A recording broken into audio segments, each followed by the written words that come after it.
Let's turn our fire on where it's deserved. We know who the enemy is. It's the bankers who crashed our world, the venture capitalists who sucked the lifeblood out of Southern Cross. It is this coalition who has set our nation on a reckless course. They are the enemy.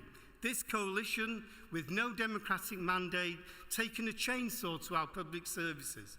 And we are told over and over and over again, but there's no alternative.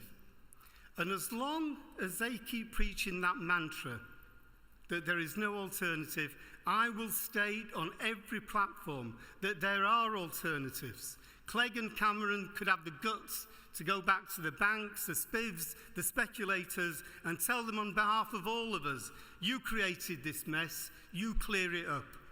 If there's money to bail out the banks, and if there's money to protect the bankers' bonuses, and if there's money for war, and if there's money for replacing Trident, then there's money for our public services. Conference, the NHS review, our National Health Service under threat, a cynical exercise in deceit and deception. They may have paused, we're told that they paused, but I'm sure they didn't listen. So our message is clear. To Lansley, Cameron, Clegg, we want the bill scrapped, and we will fight you every step of the way until we get that bill scrapped. And so to the fight for our pensions, our biggest test yet. And to those who say, name the day, I say, a day won't be enough. This coalition won't move with just one day of action. And to those who say negotiate, I say anytime, anywhere, and for as long as it takes. And to Danny Alexander, you may have done us a favour. The world now knows what you're about.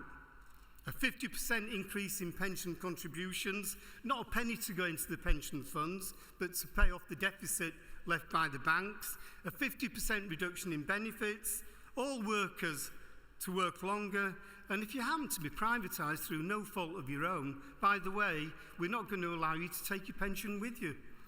An attack on over 5 million workers, 20 million people could be affected, and all on a false premise that our pensions are gold-plated and unaffordable. It's a tissue of lies. It's a misrepresentation with the ink on our previous agreement barely dry.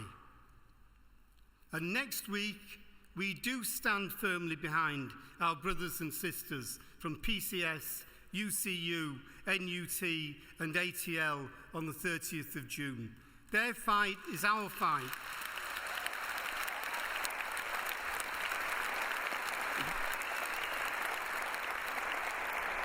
But if this government fails to heed our warnings to negotiate in good faith, I say to David Cameron, you ain't seen nothing yet.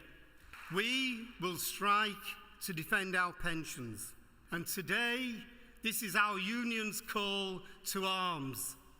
Strike action will need to be sustained, and the political and public campaigns intensified.